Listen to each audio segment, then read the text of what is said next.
estudante, bem-vindos a mais uma aula do Se Liga na Educação. Meu nome é Edneia, eu sou professora de Ciências e hoje está aqui comigo o Daniel. Olá, Daniel! Bom, na aula de hoje nós vamos trabalhar um tema um pouquinho diferente das aulas anteriores, né? Se você chegou até aqui, você chegou então no quarto bimestre. Finalmente estamos acabando esse ano, né? E no quarto bimestre o PET foi preparado de forma a trabalharmos a física. Até então nós estávamos trabalhando as ciências biológicas, né? A partir de agora nós vamos ver então temas relacionados à física. Bom, então, essa semana, o conteúdo da nossa aula de hoje, vocês vão encontrar lá na semana 1 do PET, volume 4, do 7º ano do ensino fundamental.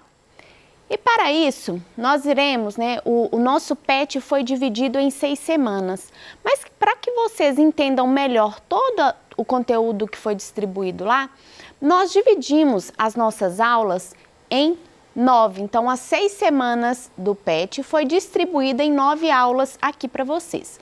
Então, nós vamos começar hoje com o tema Força e Trabalho, seguidos de 3 encontros na qual nós vamos falar sobre máquinas simples, máquinas que nós usamos no nosso cotidiano que facilitam as nossas tarefas. Então, no primeiro encontro, nós vamos ver alavancas, no segundo, polias e roldanas e no terceiro, plano inclinado.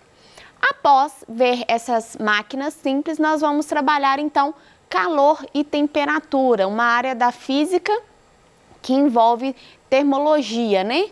Depois nós vamos ver as formas de propagação do calor, seguido de combustíveis térmicos e as tecnologias no nosso cotidiano e tecnologias no meio ambiente. Nessa aula de hoje e nas próximas 3 aulas, nós vamos trabalhar a seguinte habilidade: discutir a aplicação ao longo da história de máquinas simples, né, e propor soluções e invenções para a realização de tarefas cotidianas. Só que para a gente falar de máquinas simples, eu preciso que vocês entendam algumas grandezas físicas, né? Grandezas essas que fazem parte e vocês vão conseguir entender melhor como funciona uma máquina simples. Então, afinal, quando a gente fala em física, do que a gente quer dizer exatamente? São perguntas.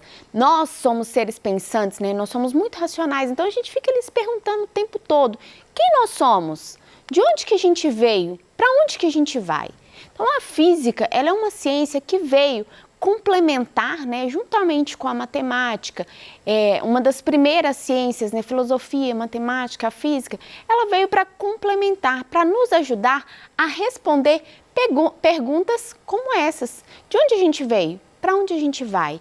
Quais são os fenômenos naturais que envolvem essas perguntas? Então, a física busca respostas para perguntas como essa. Então, juntamente, né, com a matemática, ela explica os vários fenômenos que existem na natureza. Por exemplo, as ondas do mar, né? Como que elas surgem? Como que acontece o movimento da água para gerar uma onda do mar? Ou o movimento das cargas elétricas, ou então a atração de um ímã. Tudo isso é explicado pela física. Não somente, né, aquela parte mais complicada de como levar um foguete à Lua, isso também é explicado pela física, eles estudam isso, ou como elevar uma ponte, construir uma ponte sobre a água. São fenômenos, são construções que são estudados ao longo dos anos pela física. Então, juntamente com a matemática, ela estuda os fenômenos naturais e nos faz entender melhor a nossa relação e o mundo que a gente vive. Nós estamos inseridos nesse mundo, então a nossa relação com ele é fundamental para a gente entender de onde a gente veio e para onde a gente vai. Então, para isso existe a física. E ela tem os seus grandes patronos, né? Como, por exemplo, Isaac Newton, que foi quem teve os estudos mais aprofundados sobre o movimento dos corpos, a força que esses corpos podem ser exercidos, né, sobre esses corpos. Temos também Max Planck, que foi um dos grandes estudantes, né, cientistas a pesquisar a física quântica. E um dos mais recentes aí, Albert Einstein, que também contribuiu e muito para o estudo da física. Então nós temos diferentes patronos e eles foram fundamentais para que nós cheguemos hoje na física moderna, né? Isaac Newton contribuiu grandemente para a nossa física clássica, criando as 3 leis de Newton, e os demais foram contribuindo ao longo da história com os seus estudos acerca da física. E para a gente entender e estudar a física, ela é dividida didaticamente em várias áreas, que são essas aqui que eu coloquei para vocês. A mecânica, que vai estudar o movimento, as forças exercidas sobre o corpo, sobre algum objeto em si. A termologia, que vai estudar o calor, a temperatura. A acústica, que estuda o som. A ótica, que vai estudar a luz. Eletricidade, que estuda a eletricidade. A física moderna, que a partir de 1900 estuda tudo aquilo que é relacionado à física. Mas para o conteúdo do PET 4, nós vamos trabalhar basicamente com essas duas divisões aqui. A mecânica, que estuda o movimento e suas causas, e a termologia, que estuda o calor. Então, primeiro nós vamos ver a parte mecânica, acabando a gente segue para a parte do calor. Então, para entender essa parte mecânica, como eu falei para vocês, nós vamos trabalhar com máquinas simples, né? As máquinas que facilitam o nosso cotidiano. Então, para entender as máquinas simples, eu preciso que vocês tenham alguns conceitos digamos, bem definidos na cabeça de vocês. Então, começando pelo conceito de força. O que é força? Força, pessoal, é o agente da dinâmica responsável por alterar o estado de repouso ou movimento de um corpo. O que é isso? Força é o que eu exerço ao fazer a movimentação de um objeto, como esse copo que está aqui, ó. Então, se eu estou movimentando esse corpo, eu estou exercendo uma força sobre ele. Ó, ele não está movimentando sozinho. A força que eu exerço sobre esse objeto provoca, então, um deslocamento dele. Mas a força pode ser que eu não tenha força suficiente para mover um objeto. Como, por exemplo, esse aqui, ó. Eu não vou ter força para mover esse objeto. Para isso, a gente tem as máquinas simples que vão facilitar com que eu consiga mover esse objeto que está aqui. Mesmo eu exercendo a minha força, eu não provoquei o deslocamento dele. Mas a força não deixou de existir. Eu ainda assim estou exercendo uma força sobre esse objeto, mesmo não conseguindo movimentá-lo. E a força, ela é uma grandeza vetorial. Pera lá, professor, o que é uma grandeza vetorial? Na física, a gente tem 2 tipos de grandezas, basicamente, né? A grandeza escalar e a grandeza vetorial. A grandeza escalar é quando nós temos, por exemplo, um módulo que seria um número, né, seguido de uma unidade de medida. Exemplo, a temperatura. Então, quando você fala de temperatura, você fala assim, ó, hoje está fazendo 30 graus Celsius, né? Aqui no Brasil a gente mede pela escala Celsius. Ou então, quando eu quero medir um objeto, um corpo. Então, por exemplo, esse objeto tem 10 metros de comprimento. Então, esses 10 metros são grandezas escalares. A gente tem escalas para medi-los. A grandeza vetorial, ela é um pouquinho diferente. Além dela levar em consideração a grandeza escalar, que é a unidade de medida e o módulo, ela leva em consideração também a direção, né? Quais são as direções? Ela pode ser horizontal ou ela pode ser na vertical. Ou então, e leva também em consideração o sentido, né? Ele pode ir para a direita, para a esquerda, para a frente, para trás. Então, para cima, para baixo, isso é sentido. Então, quando eu falo de força, eu estou falando de uma grandeza vetorial que leva em consideração módulo, a unidade de medida e também a nossa direção e sentido das coisas. Então, quando eu falar de grandeza vetorial, eu estou falando de, basicamente, grandezas vetoriais, perdão. Bom, a força, existem diferentes tipos de força. Ela pode ser, por exemplo, forças da natureza, como a força gravitacional, que é a força que a Terra, né, exerce sobre o nosso corpo. Então, é o peso que a gravidade da Terra está puxando, né, você para o centro da Terra. Isso é uma força da natureza, né, natural. Eu tenho forças magnéticas, na qual os corpos, né, se movimentam, as cargas se movimentam, atraindo ou repelindo alguns objetos. Eu tenho a força elétrica, que também é uma força natural, onde ocorre movimentação de cargas. E eu vou ter as forças mecânicas. Quais são esses tipos de força? Força elástica, né? Eu posso ter a força elástica nas molas, eu posso ter no elástico. Isso é quando a gente consegue deformar um objeto, um corpo, e quando você, por exemplo, comprime esse objeto, ao soltar, ele consegue exercer uma força e movimentar um corpo, um objeto em questão. Então, eu tenho a força elástica que faz esse tipo de trabalho. Eu vou ter também a força de atrito, que permite que um corpo deslize sobre o outro, né? Ele vai gerar um atrito ou não, mas essa força de atrito permite, então, o deslizamento de um corpo sobre o outro, a movimentação entre eles. Eu vou ter também forças como tração ou tensão, a força do empuxo, força aplicada quando eu quero empurrar um carrinho, por exemplo, como esse aqui da nossa figura. São todas forças mecânicas. Eu tenho as forças naturais, que vão agir de forma natural, elas existem, e eu tenho a força mecânica, que é provocada por um ou outro objeto.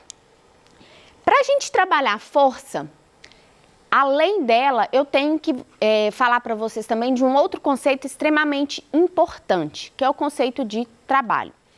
O que é o trabalho? Eu tenho a força que eu posso exercer sobre um objeto, como eu falei para vocês, para movimentar e deslocar esse objeto.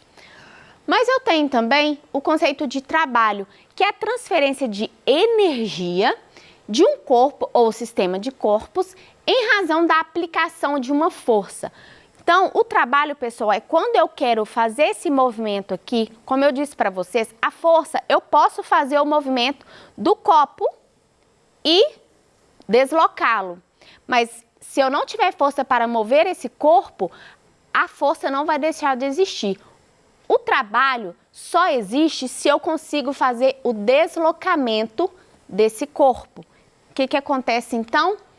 Dizemos que trabalho é quando uma força aplicada a um corpo provoca o deslocamento do mesmo.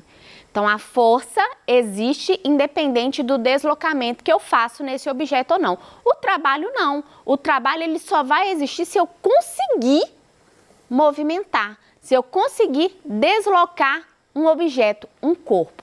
Deu para entender aí? Fazer essa separação entre força e trabalho?